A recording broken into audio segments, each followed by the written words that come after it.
जय श्री कृष्णा मित्रों।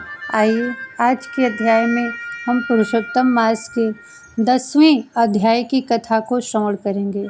जो भी प्रेम भक्ति और भाव से इस कथा को श्रवण करता है वह समझ लीजिए कि अगर पुरुषोत्तम महीने का व्रत नहीं कर पा रहा है तो कथा सुनने का जो उसका संकल्प है वह भी एक व्रत के ही बराबर है। नारद जी सुन्नत पूछते हैं भगवान से और ऋषि जन सूत जी से यह कथा सुनते हैं। संत समाज में नारद जी बोले कि हे तपोनिधे, परम क्रोधी दुर्वासा मुनि ने विचार करके उस कन्या से क्या उपदेश दिया सो आप मुझे कहिए। सूत जी बोलते हैं, हे द्विजो, नारद का वचन सुनकर समस्त प्राणियों का हित कर दुर्वासा का गुह्य वचन बद्रीनाथ नारायण ने बोला। श्री नारायण बोले कि हे नारद, मेधावी ऋषि की कन्या के दुख दूर करने के लिए दुर्वासा ऋषि ने जो कहा वह सुनो। दुर्वासा ऋषि बोले कि हे सुंदरी, गुप्त से भी गुप्त उपाय मैं तुझसे कहता हूँ। यह विषय किसी से भी कहने योग्य नहीं है, तथापि तेरे लिए तो मैंने यह विचार ही लिया है। मैं विस्तार पूर्वक न कहकर तुझसे संक्षेप में ही कहता हूँ। हे शुभगे, इस मास से तीसरा मास जो आवेगा वह पुरुषोत्तम मास है। इस मास में तीर्थ स्नान का कर मनुष्य भ्रूण हत्या से छूट जाता है। हे सुंदरी, कार्तिक आदि 12 मासों में इस पुरुषोत्तम मास के बराबर कोई मास नहीं है। जितने महीने तथा पक्ष और पर्व हैं वे सब पुरुषोत्तम मास की 16वीं कला के बराबर भी नहीं है। वेदोक्त साधन है और जो परम पद प्राप्ति के साधन हैं वे भी इस मास के 16वीं कला के बराबर नहीं है। 12,000 वर्ष गंगा स्नान करने से जो फल मिलता है और सिंहस्थ गुरु में गोदावरी पर एक बार स्नान करने से जो फल मिलती है, हे सुंदरी, वह फल पुरुषोत्तम मास में किसी भी तीर्थ पर एक बार स्नान करने मात्र से मिल जाता है। हे बाले, यह मास श्री कृष्ण का अत्यंत प्यारा है और नाम से ही यह भगवान का स्मारक है। इस मास में पुरुषोत्तम भगवान की सेवा पूजा करने से समस्त कामनाएं सिद्ध होती हैं। अतः इस पुरुषोत्तम मास का तो शीघ्र व्रत कर। पुरुषोत्तम भगवान की तरह प्रसन्नतापूर्वक मैंने भी इस मास की सेवा की है। एक समय क्रोध में मैंने अम्बरीश राजा को भस्म करने के लिए अर्थ कृत्या भेजी थी। जो हे बाले, तब हरि ने जलता हुआ सुदर्शन चक्र मुझको ही भस्म करने के लिए उसी समय मेरे पास भेजा। तब मुझे बड़ा विस्मय हुआ। इसलिए हे शुभगे, तो पुरुषोत्तम मास का व्रत कर। इस प्रकार मुनि की कन्या को कहकर दुर्वासा ऋषि ने विराम लिया। श्री कृष्ण बोले कि हे राजन, दुर्वासा ऋषि का वचन सुनकर भावों की प्रबलता के कारण असूया से प्रेरित वह कन्या मूर्खतावश दुर्वासा से बाला बोली कि हे ब्राह्मण, हे मुनि, आपने जो कहा वह मुझे रुचता नहीं है, अर्थात मेरी उसमें कोई रुचि नहीं है। माघ आदि मास कैसे कुछ भी फल देने वाले नहीं हैं, कार्तिक मास कम कैसे है, ऐसा आप कैसे कह सकते हैं। सो कहिए, बैसाख मास सेवित हुआ क्या इच्छित कामों को नहीं देता। सदा शिव आदि से लेकर सब देवता सेवा करने पर क्या फल नहीं देते। अथवा पृथ्वी पर प्रत्यक्ष सूर्य देव जो जगत की माता देवी का क्या कामनाओं को देने वाली नहीं है। श्री गणेश क्या सेवा पाकर इच्छित वर देते नहीं हैं। व्यतिपाद आदि योगों की को और सर्व आदि देवताओं की को भी उसको उल्लंघन करके पुरुषोत्तम मास की प्रशंसा करते, क्या आपको लज्जा नहीं आती। यह मास तथा बड़ा मलिन और सब कामों में निंदित है। हे मुने, इस रवि की संक्रांति से रहित मास को आप श्रेष्ठ कैसे कह सकते हैं। सब दुखों को छुड़ाने वाले परम श्री हरि को मैं जानती हूँ। हे देव, दिन रात हरि का चिंतन करती मैं जानकी पति राम और पार्वती पति शंकर के सिवाय और किसी को आज तक नहीं देखती हूँ। हे विपेंद्र, अन्य कोई भी देवता ऐसा नहीं जो मेरे इस दुख को दूर करे। अतः हे मुनि, इन सब फलदाताओं को छोड़कर कैसे इस मलमास की स्तुति आप कर रहे हो।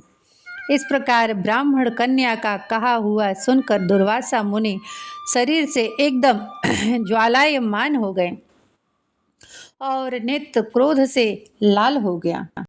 इस प्रकार क्रोध आने पर भी कृपा करके मित्र की कन्या को श्राप नहीं दिया। सोचने लगे कि यह मूर्खा है, हित अहित को नहीं जानती, अभी बुद्धि इसकी पूर्ण नहीं है।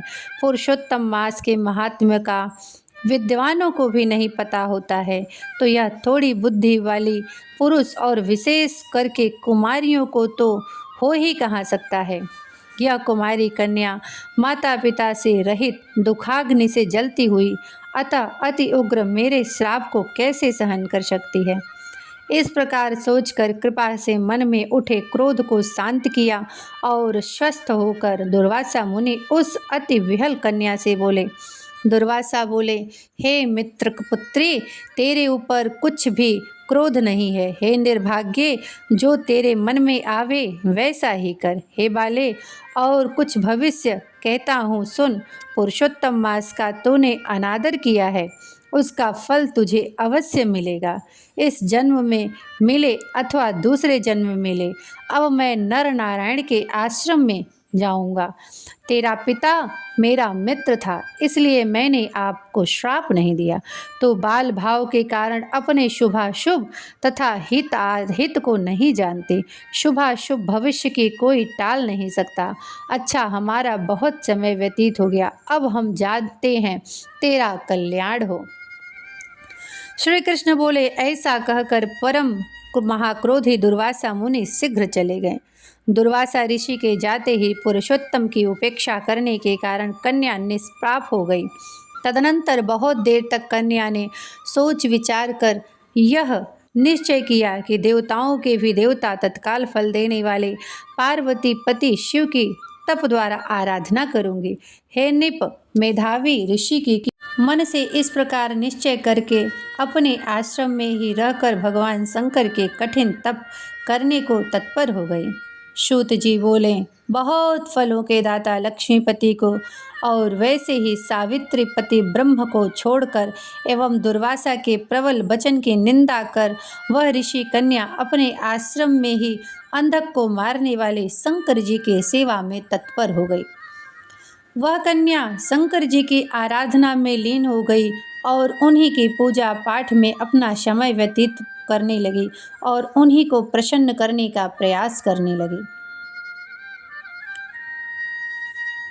यहाँ पर पुरुषोत्तम माह का 10वां अध्याय समाप्त होता है।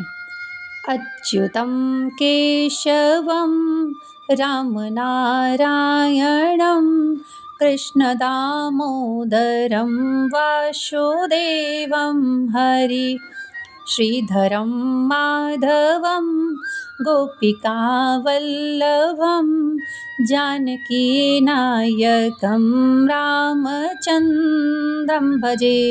ओम श्री पुरुषोत्तमाय नमः।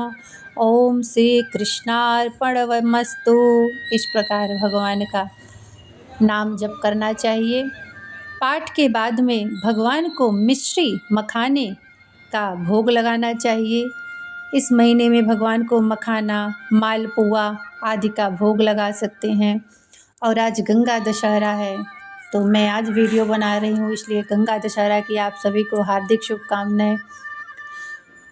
दुर्वासा ऋषि ने कन्या से कहा कि हजारों करोड़ों वर्ष गंगा के स्नान का जो फल व्यक्ति को मिलता है, ऋषिकेश, हरिद्वार आदि तीर्थों में स्नान का जो फल प्राप्त होता है, वह इस पुरुषोत्तम मास में मात्र एक बार ही गंगा स्नान, संगम स्नान, सरयू स्नान में ही करोड़ों फल प्राप्त हो जाता है। लेकिन अज्ञानतावश उस कन्या ने इस बात का बोध नहीं किया। अगर आपके घर में कहीं तीर्थ का स्नान का जल बचा हो, तीर्थ स्थल का आप जल लाए होंगे, आपके घर में होगा, तो आपने स्नान के दौरान उस जल को गंगा जल समान मिला करके जल में स्नान करें।